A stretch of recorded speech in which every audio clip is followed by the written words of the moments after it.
Hello, everyone. First of all, let me introduce myself. As Alfonso already said, I'm Marta Ballester. Some of you already know me because I was in your previous AGM when we were launching the Atlas and we were presenting the results. And today I'm here on behalf of my team of the Avedis Donabedian Research Institute, which for this project has involved people with different expertises in change management, quality of healthcare, but also data analysis and IT solutions. A little bit about our research institute is that we have three pillars of action, three strategic research lines, which are change management, improving patient-centeredness, and professional involvement and motivation. Now, you might think that our expertise is very different from what you are doing as advocates, but our point in change management has actually a lot of similarities with advocacy, because we have been working for over 20 years in improving the quality of healthcare. And this often involves convincing professionals and policy managers at different levels that they do have to change the way they are working to get to different outcomes. So we have some shared expertise, and I think throughout these next months we will be able to work on that. So just to recap on the position of the Atlas coaching program is going to have, as I said, and as Ananda and Eric have already mentioned, the Atlas strategy has been developing for the last 2 years. The first phase of this strategy was the collection of evidence as a first step to identify key issues. Then the second phase is really making it accessible, as some of you have also mentioned. Having data and evidence, if it's not accessible, if we are not aware that we have it and how we should interpret it, doesn't really make sense. We need to be able to act upon that. And on that point, making it accessible to you, but also to other people interested in the barriers to myeloma treatment is crucial. Now here maybe Alfonso will kill me, but he's going to be working in the next few months a lot, and he has already done a lot of work in making it accessible in the web that Ananda presented.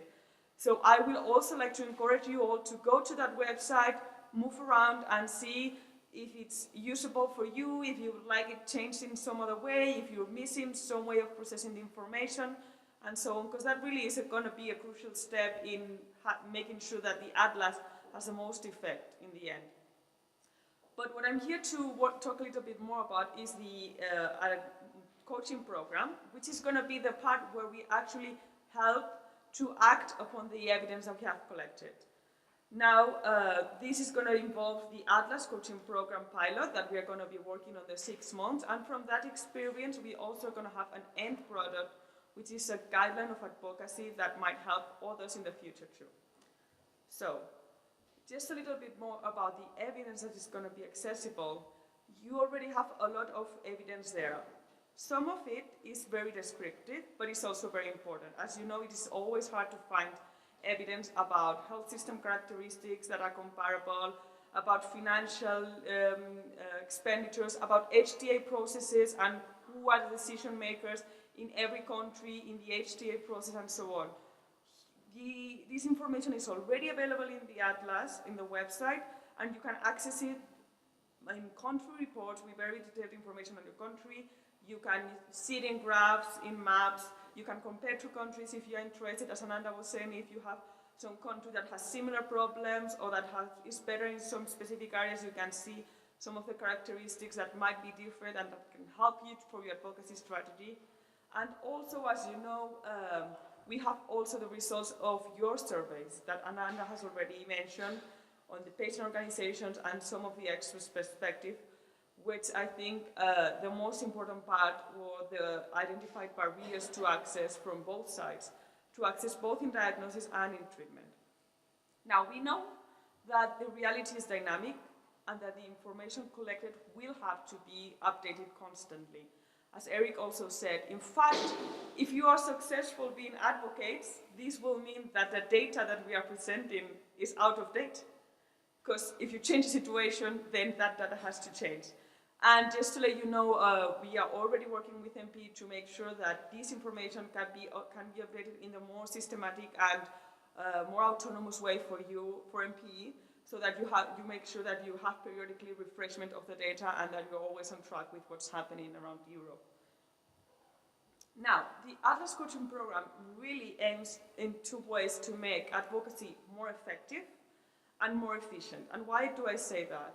More effective, in a sense, is really with the evidence collection, we really only aim to help you to detect the areas where your advocacy can be most effective and can make a bigger change in the people that you want to help. So in that regard, and more efficient in the way we think that the improvement collaboratives, which is the methodology that we're using for the pilot, is a way of working that really helps to make changes in a more effective way. So our goal is going to be, in 6 months, we're going to work with the 3 organizations that are participating in Romania, Slovenia, and Estonia, and that will be here after me to present their situation. We want to work with them to make sure that they have an advocacy roadmap developed and that they have started with the activities of advocacy and they already have some results. Now, I would like to have us commit a more specific commitment with you on the goals that we want to reach in 6 months, but we have only just started with the 3 organizations, and they are going to be the ones that set the goals that they want to reach in 6 months, so we still can't give you those specific goals, but we will have them shortly, and we will come back in 6 months and show you how has it worked in the end.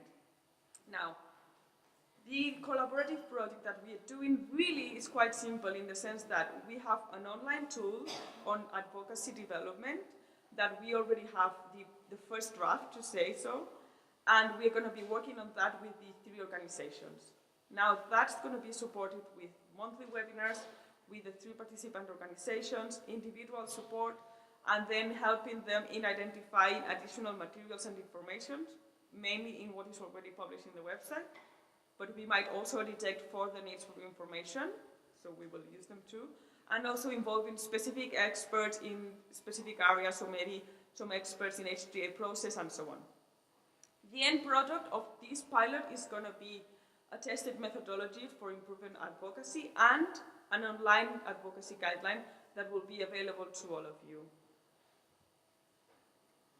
Our methodology, just a note, the improvement collaborative, which is quite simple, but it is a methodology that has been used in healthcare to introduce change and that has been proven to provide very good results. This has been used, for example, by the IHI, the Institute of Healthcare Improvement in the United States, and it really works well. In a way, you can see all the details, but just to give you a hint, we have been working in the previous month on the preparation part of this collaborative, where we set a framework for the changes and we collect and gather all the information needed. Then we have the implementation part, where we work with the organizations in actually deciding and implementing the changes that they want to do. So to plan what they want to do, to actually act, to see the consequences of the actions and study them, refine their conclusions, extract conclusions, and act again. And then from that, we're going to get a synthesis, to say so. And the synthesis is going to be the advocacy guideline that will be the final product, with learned lessons, experiences that have been positive, some mistakes that we might have come across, and that we can share with you too. The methodology, it is unique in the way that it encourages peer-to-peer learning, and this helps to make more effective process. It has been proven to have more effective processes. It helps to establish common goals, which always help to accelerate the process of change. And in a way, it's a process of monitoring and benchmarking. So it helps you track your own goals, and also to identify lessons learned and avoid repeating mistakes. Now, the network that is going to be working on this is, of course, MPE, ourselves, and the 3 organizations that I explained. Mait Rava for Estonia, Lucica from Romania, and Cristina Milena from Slovenia. And after me, when I finish, they will present you a little bit their situation, what are their main challenges.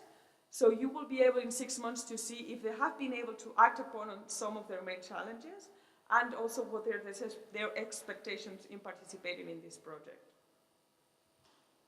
Now, I don't want to go into detail into what the guideline will look at in the end, because we're going to change on this, and this is a working tool.